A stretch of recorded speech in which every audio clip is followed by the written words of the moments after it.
Good evening, everybody, and welcome to another episode of A Slice of Fried Gold. My name's Paddy. And I'm Ben. If you're joining us for the first time. For the Friday? For the Friday? Are you joining us for the Friday? I'm so hungover. my brain has not worked. I have no sympathy for you. No, it's fine. I don't have sympathy for me either. If you're joining us for the first time, make sure you like this video, subscribe to the channel, ring that notification bell, and if you're listening to us on Spotify, please do give us a 5-star review. With that all being said, Ben, how the devil are you? Well, there you go. Sums it up. I've been ill. Yeah. The weirdest bit is when I felt most like death warmed up. Yeah. No one seemed to bother, and then like as I started to feel better, everyone's like, "Oh, you sound really terrible." I'm like, "Now." Where was the sympathy earlier? Yeah, when I was literally shivering at my desk. Oh, mate, yeah. You know, and it was Anyway, no. So I wanted to have a bit of a moan. Oh, love it. Because why is it like we are known? Oh, yeah, I know. That's what I just spotted. That is a crash and a half. That is a crash and a half. Like, not only have you managed to go that fast, you've split your license plate, but you're facing the wrong way on the road. Like, woo, well done, you. Well done. Yeah. We as British people are known for being good at queuing. Like, worldwide, we are known for the queue. We are queuers. Yes. So tell me why is it the moment we get behind the wheel of a car, we suddenly forget how to queue? I know. I went London a couple of weekends ago. Yeah. And there's a point, like where I park and everything, there's a point where you've got 4 lanes. Yeah. And 2 lanes go off one way, 2 lanes go off another. Yeah. And, of course, the one I wanted to go off to is the more popular direction. Yes. So I'm in the queue, being a good little boy, and then you've got people coming up in the other 2 lanes that go off the other direction, and basically coming right up to where the road physically splits, and just sitting there. Yeah. And the problem is they're then cutting in, causing the rest of the queue not to move, so then other people copy them. Yeah, wow. If you just used the queue, everyone would move in a nice, orderly fashion. Yeah. Like, we are British, we know how to queue. Why do people suddenly forget how to queue? I got angry. I got very, very angry. There was something else supposed to be spun off from that, but I can't remember what. I was just so angry about driving. Like, by people being unable to queue. Yes. It was another sort of comment about the general public and how stupid they are. Oh, they're just all idiots. Yeah. Thank you, general public. Thank you, general public. Yes. Thank you, general public. I do not like you. Yeah. Get out of my way. Yeah. You know, I think what was the comment I used when I was moaning to someone on the day of? I was like, I hate that I have to share these roads with people, and their comment was like, they're not your roads. I was like, I pay road tax. They are my roads. Therefore my road. I pay for them. Therefore they are mine. Yeah. Get off them. So there's that. Yep. I had to do a lovely 3.5-hour journey with my father again. Oh, really? Yes. Oh. I've worked out. I now have a secret weapon. Oh, God. Because, of course, normally, he talks to me, I get very angry, I tell him to shut up. Yeah. If I put a Harry Potter audiobook on, he sits there and listens to it like a 5-year-old and just sits there quietly. I love it. Oh, that's hilarious. Beautiful. Yeah, that's cool. Yeah. Like, to the point where, like, because normally if I'm playing my music, he's like, oh, turn it down. It's all loud bangs and no words. And I'm like, well, actually, if you listen over the loud bangs, you hear the words of the song. Yes. Also, I like how he critiques my music when my music is effectively an evolution of his music. He listens to rock, I listen to pop rock. He listens to ballads, I listen to ballads. I don't know what I evolved from ballads. I don't know where you're going with that one. I don't know where you're going with that one either. But no, so normally he asks me for the volume to be right down, like just so you can hear it in the background. And then you talk. Yeah. Put the audiobook on. Well, can you turn it up so I can listen to it? And I was like, yes, I can. With pleasure. And 3.5-hour drive, complete silence. Wow. Oh. That sounds ideal. Why didn't we do this before? I know. Now I know. And my dad was like, are you wasting your data? I was like, no, Dad, don't worry. They're all downloaded on Audible. I own them. Other listening platforms are available. So there was that. Yeah. What else? Oh, it's been so long. I forgot. I know. It's been like It's been 2 weeks. For you guys, it's obviously only been a week. For us, it's been 2. Yeah, and I had so much I wanted to talk about, and I forgot everything. Always the way. Always the way. So just as well, we've got a lot of films to talk about. How are you? Well, as I said from the top, I'm hungover. Yeah. I had our Christmas get together with some friends, so I'm a little bit delicate today. But overall, like, nothing really eventful has happened in like the work situation or anything like that. Mm-hmm. Like, nothing's really happened. You reminded me. Okay, carry on. Okay, cool. Keep it. Put a pin in it. Like, nothing's really happened on that front. It's just like I brought up the other week. It's just Christmas time. People are just numbnuts. Mm-hmm. You know, they're just like, we go out once a year. It's Christmas. You know, so we think we know what we're talking about when we're going out and having dinner. Yeah. You don't. Leave me the fuck alone. I have no patience for you lot at this time of year. Pay me money and get out. But other than that, I have no witty stories, no silly Karens or anything like that, unfortunately. Yeah. So what did you do, Rabbi? Like you, Yeah. December is a weird time at work. Yeah. Not because it's weird, like volume-wise and business-wise. Yeah. Because it's weird because we buy loads of shit and gifts for our customers. They buy loads of shit and gifts for us. Yeah. And it's just weird because I'm sitting there going, I'm pretty sure there's something about bribery laws in this country. Yeah, but it's Whatever. not bribes, they're gifts. They're gifts, but it's very fine. It's Christmas. Anyway, of course, naturally, Yeah. because God hates me, Yeah. my desk Yeah. is right next to the cake and biscuit table. Yes. And so literally, like, for example, this week, every day something new has turned up.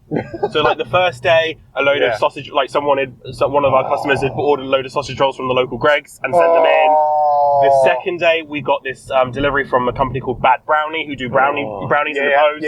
Yeah. I've heard of them. Then yesterday, it was, what was it yesterday? It was like cheese twists and pastries and everything. Oh, wow. And then today was another batch of cakes and everything. And I just sit next to the biscuit and cake table. I'm just like, this is painful. So I've come up with a plan for December. Okay. I think it's genius. Okay. You ready for this? Yep. So, of course, I'm trying to save for a house. Yes. So saving money is the most important thing. Yes. So I've told myself, as long as I stick to my budget, fuck the diet. So what that means is I'm doing my meal plan. Yep. I'm going to Tesco's and buying my meal plan. Yep. I don't spend any other money, but then have at it at the junk food at work. Sick. I think that's genius. In December, it should no longer be stick to your diet, it should be stick to your budget. That is what I'm campaigning on. Vote for me for Prime Minister. December will no longer be, December will be the month of stick to your budget, not your diet. Yeah. Okay. I think that's a genius idea. That's pretty clever. Yeah, it's pretty clever. Thank you. I'm quite proud. Yeah. You get that one. I'll give you that one. Yeah. So but Right. Everyone's like, "Oh, you're supposed to be sticking to a diet." Whilst I'm shoving a brownie in my face, I'm like, "Fuck off!" It's Christmas. It's Christmas, and because not only is the biscuit and cake table next to my table, but because my table is also on a diagonal, I face it as well. It's like it's daunting. Yes, you. and I don't. I'm just going to admit it. Fuck it. I may keep a tally of who has what and everything. I don't bring it up to people. I don't go, no, you've had too many. You've had 5, they've only had 2. Yeah. No. It's first come, first serve. Oh, absolutely. If someone's going to be like, no, I'm trying to be good, fuck them. Yeah. And then if someone wants to be greedy, go for it. Go for it. But I sit there like, right, you've had 5, you've had 2, you've only had 1, kind of thing. And it's weird. And then I base on how much I'm allowed to eat, based on everyone else. You take an average. I take an average. But this is the thing, no one else is counting because no one else's desk faces it. But I'm counting. Oh dear. And so I had about 3 brownies today, and I'm not ashamed. Fair enough. I got home, ready to make my tea before coming to the cinema. My tea was still frozen in the fridge, and I was like, you know what? I'm not actually that hungry.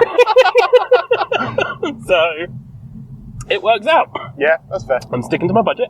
Yep. And I'm also getting to eat junk food. Woo! Winning. Win-win. Anyway, talking of cinema. Yeah.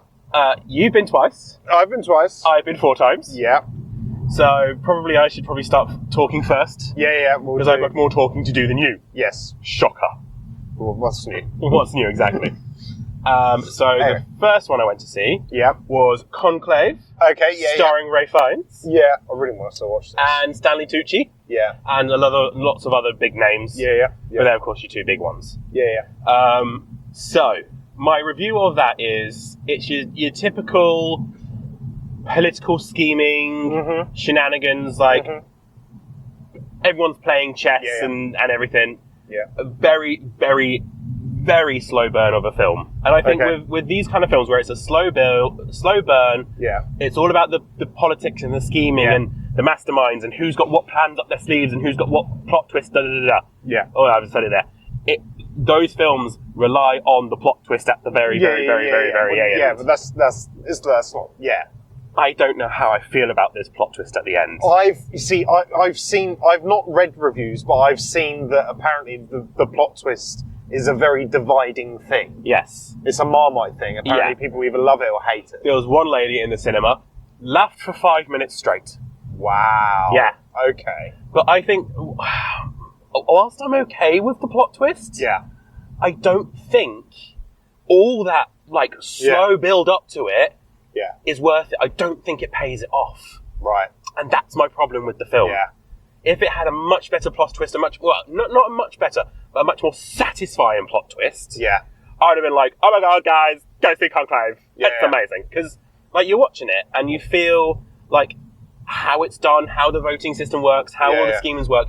You sit there going, this must be how it actually is in the papacy. This must be like a proper fly on the wall thing. Yeah. And then that plot twist happens, you kind of go, oh, right. So is this real or is it it really takes you out of the moment.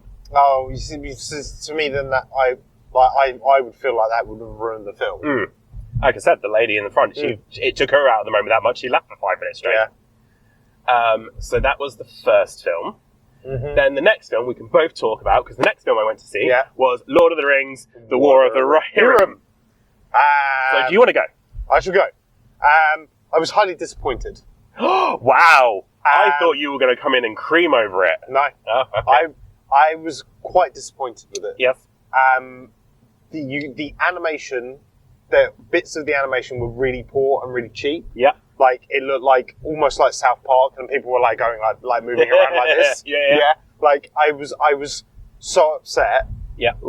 I was bored. Yeah. I looked at my watch 5 times, and 3 times it'd only been 10 minutes each time. Oh, no. And I thought it'd been at least half an hour. I was like, this is really, really bad. Oh no.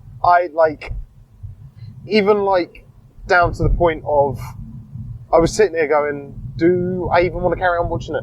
I even contemplated leaving. Wow. I was so disappointed with it. Yeah. And because obviously I saw it last week. Yep.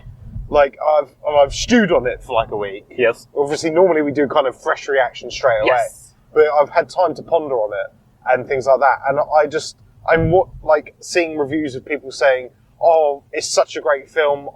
I'm so glad. It's the best thing that we've had since the first lot of the Lord of the Rings. Not including, and saying this was better than the Hobbit films.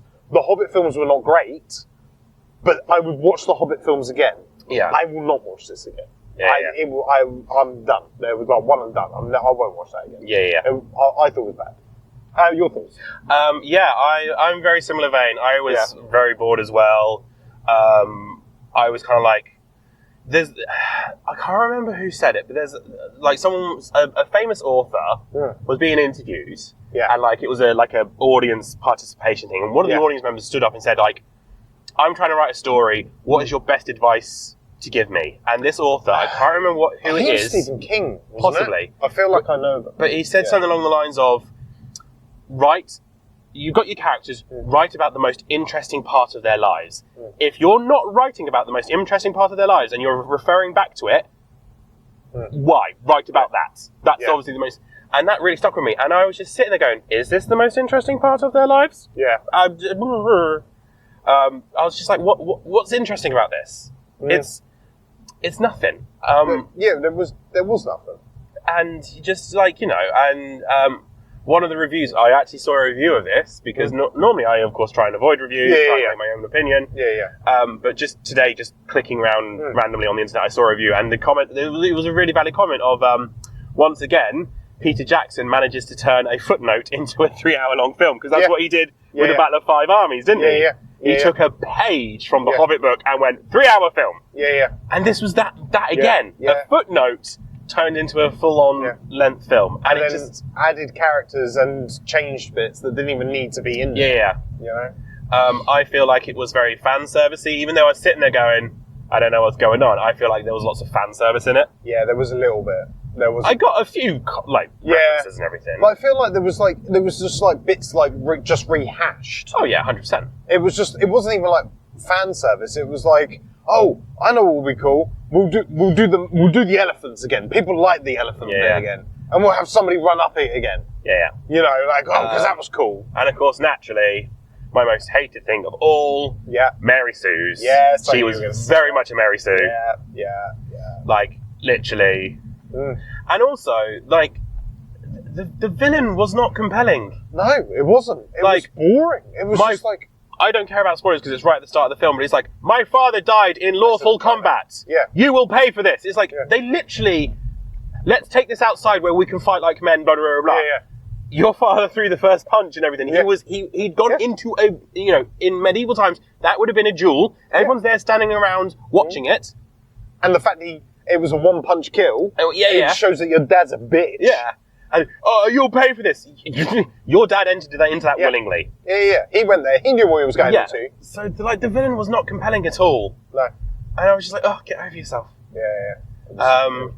Poor film. Poor film. It needed more Gandalf. It did. Like, considering Gandalf is supposed to be the one who loves, like, the mortals the most and wants to go around helping them all, where was he? Where? It was just... Nowhere. It was just awful. Well, I wouldn't say awful, just boring. It was boring. And like you, the animation switched from like beautiful. The opening scene, beautiful. And then when it got to like, and then it got like 2 minutes into like after that, and then the animation went really shit. And then I was just like, okay, well, that's what's going on. Like the fire effect just looked like cheap, like Photoshop put into it. Talking of the fire effect. Why could they not burn the siege tower down until the last second of the film? I know. I was like, why the fuck? Why is this suddenly the solution? It was like, oh, it's wood. Let's get fire. You could have fucking done that from the start a bit fire. You could have done it while they were building it, and they wouldn't have even got to this stage. The acting was also really wooden as well. A few of them were. I quite liked Brian Cox, the king. Right, You know, but I think he was just being like, I shall be loud and bullying, kind of thing. But, other than that, I don't think it really that's fair enough. Then after that, I went to go see Queer, starring Daniel Craig. Yes. It was interesting. I was sitting there, because normally big names don't like to do gay films. Because, of course, a lot of them see it as career suicide. So is Daniel Craig about to come out? Or is he like, I'm done with Hollywood, I'm going to do a gay film to kill my career? I don't know. What can I say about this film? It started off all right. And then it just descended into an acid trip. To the point where what you're seeing on screen, you're like, is this really happening? Or is this all in his head? And it was just, I don't know. Thing is I think it's a generational thing. And not only a generational thing, but a gay thing as well. Right. Because, like, I'm a younger gay, but, like, in gay history, I am well along the lines to acceptance kind of thing. The people I went to see it were very much in the high schools of, you're found out, you're beaten up, and the teachers won't do anything about it. Because they would have liked to join in. Exactly. And the film finished, and I turned around to him, and my comments were, what in the acid trip was that? And they were like, oh, it was beautiful. And I was like, what? Sorry, did we watch the same thing? Exactly. It was like, oh, what? And they're like, oh, it just spoke to me, and I was like, right, this is a generational thing. Like, obviously. And then, like, as we were talking, they started, like, referring to all the drugs that are in the film. Right. And they're like, yeah, that trip was completely like, that's how it happens. I was like, oh, this is a gay thing, a generational thing, and a drug thing. That's hilarious. You know, so it was like, oh, I am way too innocent for this film. This film means nothing to me. Yeah. Because I'm so pure and innocent, Paddy. Obviously. Yeah. Yeah. So it's a weird one. It's a semi-autobiographical film. Yeah. Because it's based on a book. The book is written by the guy who's the main character. But then, considering this is a bit of a spoiler, but something illegal. Something illegal potentially happens, and it's like, why would you put that in a book? Yeah. To then perjure yourself. Yeah. So it's got to be semi-autobiographical. Yeah. Because there's got to be some bits made up. I don't know. I got lost. I got bored. Yeah. Once again, maybe I'm the wrong audience for it. Maybe. I don't know. Maybe. Turns out though, because when I went away to look it up, because I was like, I still can't wrap my head around it. Oh, okay. This is based, obviously, as I said, it's based on a book, but it's based on a book, which is a sequel. Oh. Yes. So they've made the sequel, not the first. Yes. Oh, what a knob. And I was like, okay. Why do that? I don't know. I honestly don't know. But okay. And it's part 2 of 3. So can you imagine that? Right, we're going to sit down and watch the Lord of the Rings movies because you've never watched them. You're going to watch Two Towers first. And that's it. And then that's all you're going to watch. Yeah. Idiots. Yeah. No. Which then leads us to tonight. Yeah. With Kraven the Hunter. That's the one. Do you want to go first? Okay. This is another boring film. There was many issues with this. There was obviously lots of reshoots because, like with modern movies, unfortunately, you can tell when they do the reshoots on the cheap because people hair's cuts different and they look slightly more tan or less tan and compared to the last shot or whatever it is. Blah blah blah blah. But the thing that stood out to me the most, which I obviously brought up to you, yes, when we were watching it, was there was a couple of scenes at the beginning of the film where I thought I'd noticed this happening, and I thought, no, I'm sure they haven't done that. I'm sure that it's just me not being attentive. No, it's you just being hungover. Yeah, I've got a hangover. It's just me being like an idiot. Like that's fine. Until one very obvious bit happened that I can't not unsee because we've said this before. I'm very I'm interested in the CGI world, and we're very noticeable on these kind of things. But they obviously didn't have the budget to do the reshoots that they wanted to do because they CGI'd people's mouths to word over and ADR the changes in the script and just left it in that scene. Yeah, rather than having the usual one of having the person talk off screen. Yeah. Because they didn't have the shots to do it. Yeah. They decided to CGI their mouth. What the actual fuck? How do you really have to try that hard to try and save your film?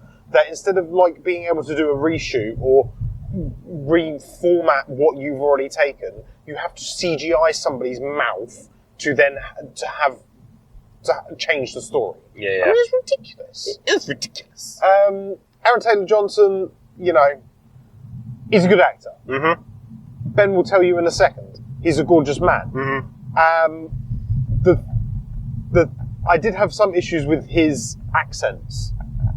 Okay, yeah. Because he's Russian, but he was schooled in America, so he has an American accent. Mm-hmm. But there was many times where his American accent slipped, and you could hear the English accent that he is, because he's obviously English. Yeah. But other than that, I haven't watched Madam Web. Mm-hmm. I've obviously seen Morbius. Yeah. And I've seen a couple of the Venoms. The Venoms. And I feel like there's another one that we're forgetting about. What, in the Sonyverse? Yeah. I don't think so. But anyway. It was just a poor film. And obviously it's been out a couple of weeks now, but we're only just getting around to seeing it. Yeah. It's already basically confirmed that Sony's now not going to make any more, and they're selling the rights back to Marvel because they've just completely cocked it all up. So they're selling it back to them. And as like a final hurrah, it wasn't like, I don't think it was even worth. No, because aren't they? Spider-Man 4's been confirmed. Yeah, but they're gonna. I think they're selling the rights back, and then they're. Before that. Yeah. Oh. And then Marvel's gonna do it. Oh, okay, fair enough. Because, and let's face it, most of the time, those Spider-Man movies are only good because of Marvel gets involved. Marvel gets involved because they don't want them to be shit, because they don't want to bring down their movies. Yeah. That's why these ones are crap, because like Kevin Feige and stuff haven't got any input in it. Yeah. So, but yeah, that's my sum up. Ben, what were your thoughts? I absolutely loved it. No, 8 out of 8, 1 for every ab on Aaron Taylor Johnson's beautiful body. Yeah. Okay, right. The real review. No, minus 1,000,000,001 out of 10 because he was not shirtless enough. He wasn't even on the screen enough. Yes, you're right. The flashback took way too long. I was like, get me back to Aaron! It wasn't even a flashback. It was a fucking It was a prologue. Yeah. But yeah, like, he needed to be shirtless way more. That would have just beautiful. Yeah. I think the problem with it is, yes, you're right, it's not a great film. Yeah. However, I will say, in its defence, better than Madam Web. Yeah, I mean, I can't speak because I haven't seen that. I refuse to watch it. Better, I would probably, if gun to my head, you have to watch either Morbius or this, Yeah. I would probably pick this. Okay. And the same for Venom 2. No, was it Venom 2? Well, Venom 3. Venom 3. The most recent one. Save the Last Dance. Yeah, that's the third. Yeah. Yeah. Two. And actually Venom 2 to a degree, because I remember was Carnage, wasn't our it? review of Venom 2 was, it's Venom 1 all over again. They haven't changed anything. They've got to learn how to work together. So, yeah. It's... Of the Sony-verse, Venom is the better one. Yeah. Then I would probably say this one and then everything else underneath it. Fair enough. I think what really annoyed me, and I think this probably annoyed you as well, if you look at the storyline, just like, forget how it's been filmed, how it's been acted, the CGI, all that. If you look at the storyline, it's not a bad storyline. Yeah. It has the potential to be a good film. And I think that's the problem with it, is you can see the good film underneath. Right. Yeah, I guess so. You get where I'm coming from? Yeah, I can see where you're coming from, but still... Oh, it's a poor film. Don't get me wrong. But you can see how, if Butterfly Effect, if a butterfly wing had just gone a different way, you could see how this could have been absolutely a really good film, and everyone would be like, oh my god, Sony, well done, you've ended on a high. Yeah. But unfortunately, they fumbled. Yeah. It is what it is. Right. And yeah, it's a poor film, but better than Madam Web. And actually, do you know what the score is on Rotten Tomatoes? What, Kraven? Yeah. I don't really look at it. 75%. What audience? Yeah. Fair enough. But I also don't know if that's the audience just fucking with people, because the critics' review is like 15%. So I don't know if you like the general public. It's not very often we agree with critics, but I agree with critics on that. But I don't know if like the people who've seen the critics' review and gone, well, fuck you, I'm going to give it a 5 out of 5. It's probably you and your mates going, Aaron Taylor Johnson, 5 stars. Come on. Hey, don't get me wrong, he's a handsome man. I do struggle when I look at him on screen and all I can see is kick-ass. See, it's that and his character from Bullet Train I keep seeing. Oh, Bullet Train. Bullet Train's a great film. What else has he been in that I just... Anyway. Final thoughts. People, drive, queue, like you're British. Just queue. You're in this country, you queue. We all get there eventually. Why does your journey take priority over mine? Are you an ambulance? No. Yeah. Fuck off. Hangovers be hanging. Yeah. In December, fuck the diet, just stick to the budget. This is the new law. Conclave. Slow burn film, ruined by the plot twist, which is what it hangs on. I think that's a good that's a good sum up. Yeah. Lord of the Rings, War of the Rohirrim. Boring. Slow, poor animation, done cheap, just so they could keep the rights. Mm-hmm. Queer. Take some drugs and then watch it and you might understand what's going on. Yeah. And be an old gay person. And be an old gay person. Old gay person who's sober, who's been on the drugs before. And Kraven the Hunter. Nah. Just the final nail in the coffin of the Sony verse. Yes. If you want to go see Aaron Taylor Johnson, just record his what perfume is he doing currently? Is it Dupe? No, it's like Giorgio. Is it Armani or something? Is it Armani? Just go find that advert and just watch it on repeat. You'll get more of Aaron Taylor Johnson than you will get the whole of this film. That's true. But with that all being said, have you seen this week's collection of movies? If you have, let us know down below your thoughts. You can email us at sliceofriedgoldpod@gmail.com. Make sure you like this video, subscribe to the channel, ring that notification bell. And if you're listening on Spotify, give us a 5-star review. With that all being said, we'll see you next week. Thank you very much for joining us. Catch you later. Bye, guys.